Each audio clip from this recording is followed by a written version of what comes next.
Hi guys, welcome back to PRC Foundation. How are you? আশা করছি সবাই চমৎকার আছো। তো আজকে যেটা নিয়ে আলোচনা করব সেটা হচ্ছে approaches and methods of language teaching. এই কোর্সের একটা মেথড নিয়ে বা চ্যাপ্টার নিয়ে আলোচনা করব যেটা হচ্ছে GTM অর্থাৎ গ্রামার ট্রান্সলেশন মেথড। ওকে, গ্রামার ট্রান্সলেশন মেথড নিয়ে আজকে আমরা ডিসকাস করব। তো আজকে আলোচনায় যেটা থাকছে সেটা হচ্ছে what is grammar translation method and what are the key features of grammar translation method. এর পরবর্তী লেকচার যেটা থাকবে সেটা হচ্ছে strengths and limitations of grammar translation method. Okay, so let's get started right now. তো আমরা চলো শুরু করে দিই। তো GTM, আচ্ছা, GTM এর পূর্ণরূপ কি? Grammar translation method. গ্রামার মানে কি? ব্যাকরণ, ট্রান্সলেশন মানে অনুবাদ, আর মেথড মানে হচ্ছে পদ্ধতি।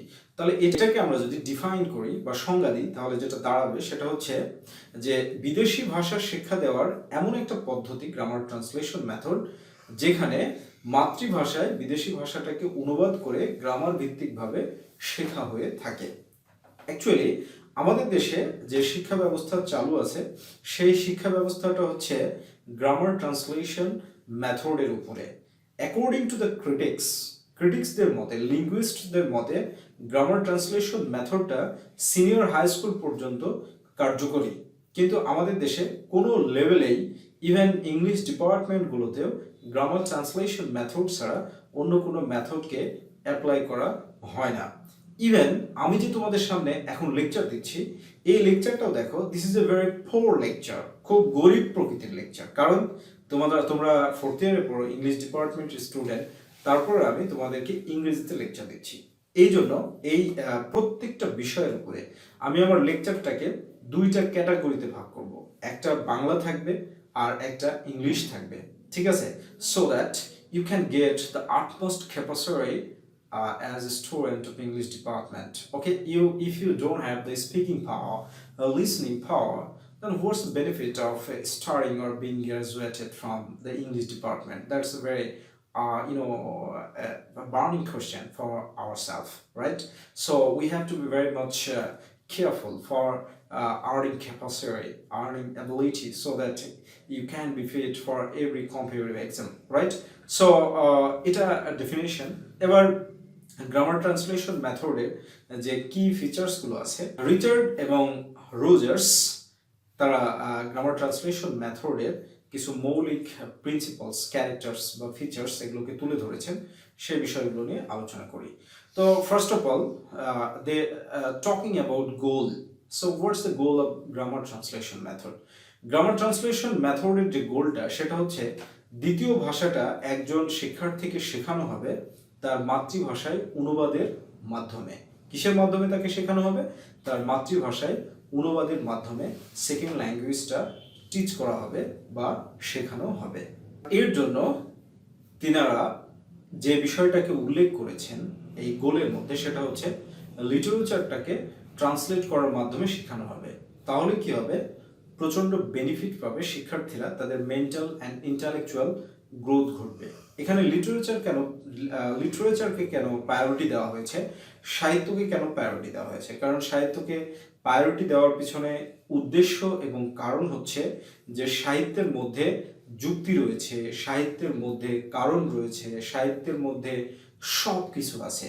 এই জন্য গ্রামার ট্রান্সলেশন মেথডে গোলে একজন শিক্ষার্থীকে ফরেন ল্যাঙ্গুয়েজ শেখানোর জন্য, ডেভেলপ করার জন্য, তার ইন্টালেকচুয়ালিটি ডেভেলপ করার জন্য লিটারেচারকে ফিক্সড করা হয়ে থাকে। ওকে, সেকেন্ড নাম্বার যে বিষয়টা আসে সেটা হচ্ছে reading and writing habit formation. এটা একটা ফিচার গ্রামার ট্রান্সলেশন মেথডে। রিডিং অ্যান্ড রাইটিং হ্যাবিট ফর্মেশনের কথা যদি বলি, যে গ্রামার ট্রান্সলেশন মেথড স্টুডেন্টসদেরকে শুধু পড়ায় আর শুধু লিখায়, অন্য কোনো ফ্যাসিলিটি তাদেরকে দেওয়া হয় না। অ্যাজ উই নো দ্যাট, আমরা এমনটা জানি যে ভাষা শেখার জন্য প্রক্রিয়া হচ্ছে চারটা। For acquiring or learning any foreign language or mother tongue, you have to maintain 4 stages or 4 steps.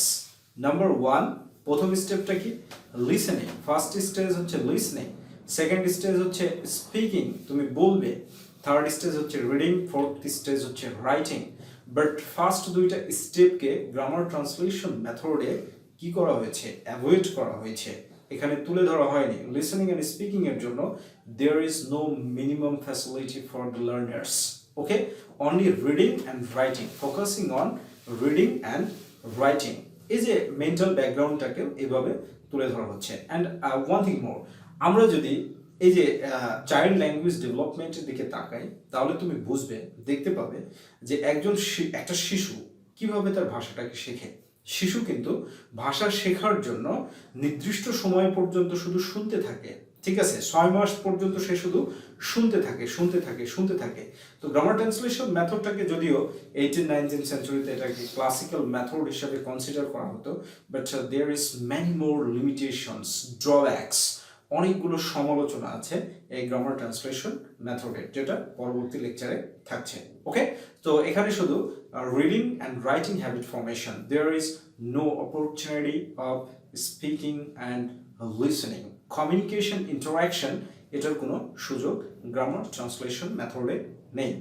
এরপরে যেটা আসে সেটা হচ্ছে ইনভেস্টমেন্ট অন গ্রামার, ব্যাকরণের উপরে জোর দেওয়া হয় গ্রামার ট্রান্সলেশন মেথডে, ইনভেস্টমেন্ট অন গ্রামার, অর্থাৎ তোমাকে সেন্টেন্স সুন্দর সাবলীল স্ট্রাকচার সেন্টেন্সগুলোকে পড়িয়ে ট্রান্সলেট করা হবে। এটাই হচ্ছে গ্রামার ট্রান্সলেশনের আরেকটা ফিচার।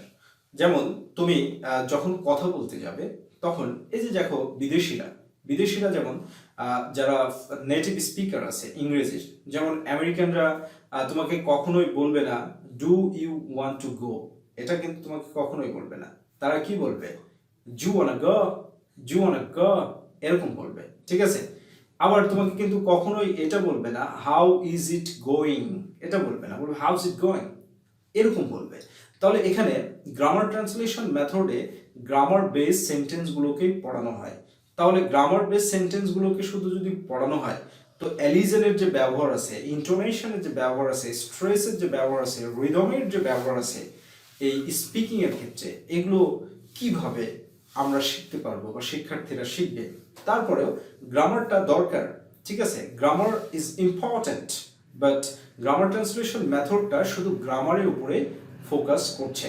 তোমাকে যদি বলা হয় do wanna go, you can't understand, you can't realize even what has been told, okay, so this is very much important.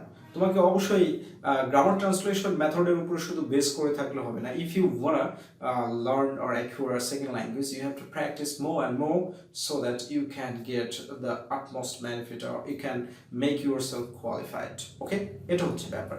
আবার তুমি আমেরিকানরা যদি এটা বলে যে I myself do the work, ওরা কিন্তু এটা বলবে না I must do the work, ওকে।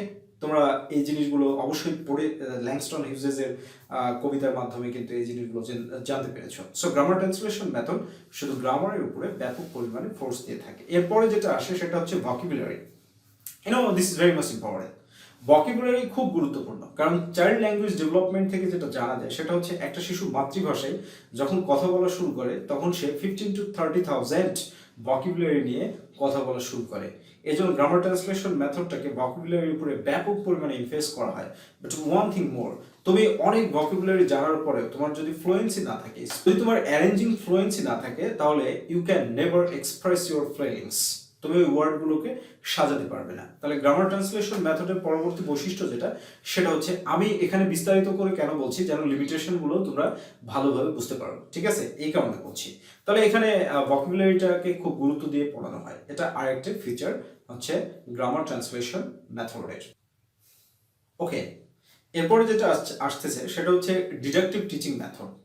তো ডিডাকটিভ টিচিং মেথড বলতে আসলে আমরা কি বুঝি? ডিডাকটিভ টিচিং মেথড যেটা, সেটা হচ্ছে একটা পরোক্ষভাবে শিক্ষাদানের পদ্ধতি, অর্থাৎ টিচাররা সেন্টেন্স লিখবে আর সেই সেন্টেন্সটাকে গ্রামার কোন জায়গায় কি রুল আছে সেটাকে এক্সপ্লেন করে বুঝিয়ে দিবে। যেমন তোমাকে যদি এই সেন্টেন্সটা বলো, I should have called you, আমার তোমাকে কল করা উচিত ছিল, তাহলে শুড হ্যাভ কলড ইউ এই সেন্টেন্সটা অ্যাক্টিভ ভয়েসে আছে। এইভাবে গ্রামারের রুলগুলোকে বোঝানো।